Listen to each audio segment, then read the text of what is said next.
Olá pessoal, eu voltei hoje para falar sobre situação que acontece aqui no escritório, como eu já falei para vocês, e aconteceu a seguinte situação ontem.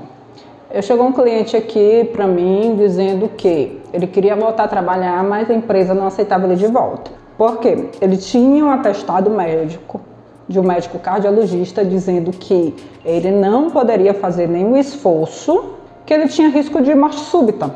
E aí eu falei, mas por que o senhor quer voltar ao trabalho?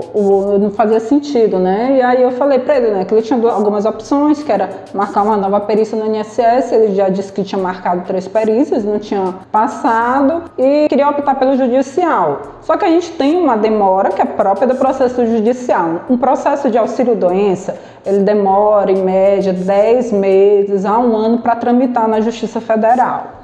Aí eu fui tentar entender, né, o que estava acontecendo no processo dele.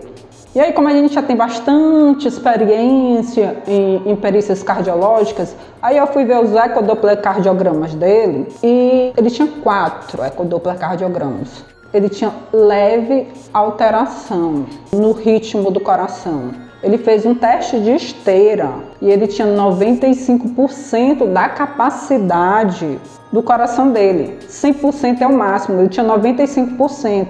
Ou seja, estava quase no máximo a capacidade dele do coração. Não fazia sentido os exames com o laudo, né? Aí ele me disse que o médico tinha feito um cateterismo nele, mas que o cateterismo tinha sido desnecessário porque ele não tinha nenhuma veia entupida. Aí eu fiquei assim, era uma história tão incoerente que eu falei, será que isso aqui é fraude? Aí ele me falou assim, a empresa não me aceita de volta por causa desse laudo e o INSS não me passa na perícia. Mas realmente o INSS não tinha motivo para passá-lo na perícia porque todos os exames estavam normais. O coração dele era um coração saudável. O laudo médico que não fazia sentido, não casava a situação, né? E aí, eu conversando com ele, né, um pouco, às vezes as pessoas confundem muito ataque de pânico com ataque do coração. E procuram primeiro um cardiologista, né? Que é essa sequência mesmo. A medicina ela tem alguns protocolos que eles chamam de protocolo de exclusão. Então, se você está com uma dor no coração, realmente você tem que ir no cardiologista. Se você percebe que a doença não é cardiológica, tem chance de ser psiquiátrica, né? É normal. E por incrível que pareça, muitos homens desenvolvem síndrome do pânico. Por quê? Porque no caso dele, como ele me relatou, ele veio, os pais deles morreram muito cedo, ele não teve a chance de estudar, ele viveu sendo jogado de casa em casa. E apesar disso tudo, ele hoje tem família, é um cidadão de bem, mas só que chega uma hora que a pessoa não aguenta. Não é porque a pessoa seja fraca, é porque ele lutou durante muito tempo. E a pandemia desencadeou muito dessas inseguranças que a pessoa traz dentro de si e fez com que as pessoas começassem a apresentar esses sintomas, que era o que eu acreditava que ele tinha.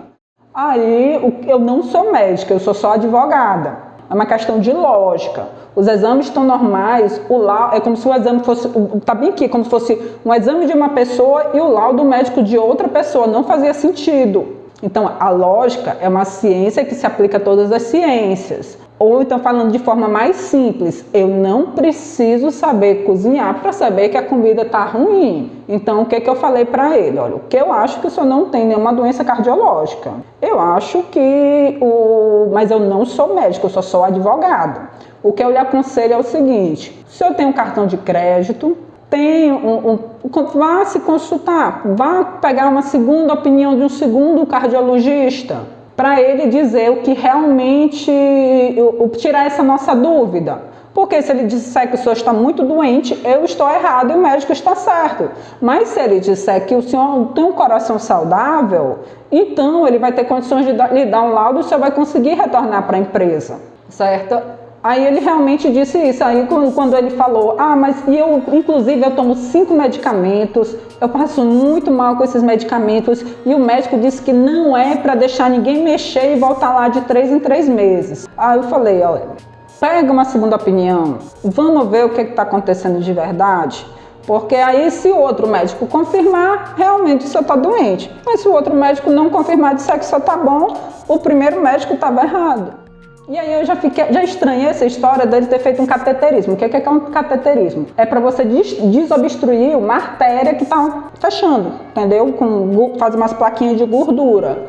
E aí, por que eu aprendi isso? Porque muitos clientes nossos se submeteram ao cateterismo e ficaram curados. Então, quando a pessoa faz um cateterismo, fica curado, não faz sentido a gente encaminhar para a perícia. Só que no caso dele foi feito um cateterismo desnecessário, porque ele não tinha nenhuma artéria obstruída, e o médico falou isso para ele. Entendeu? Então, gente, o que eu quero dizer para vocês aqui com todo o amor do meu coração?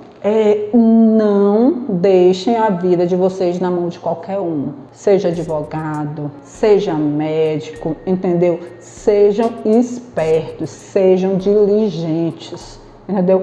Este homem estava há 6 meses sem trabalhar, sem receber dinheiro, porque a empresa não aceitava ele de volta e o INSS não passava ele na perícia. Este homem estava destruído, acreditando que qualquer momento ele poderia morrer, certo? Eu não sou dona da verdade, mas em caso de dúvida, peçam uma segunda opinião.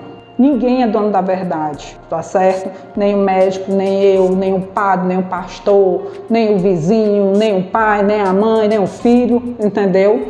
A gente tem que se proteger de todas as formas. O mundo, como eu digo para todo mundo, tá muito feio, tá muito obscuro. As pessoas estão fazendo coisas muito erradas e a gente tem a obrigação de se defender e defender nossa família, tá bom?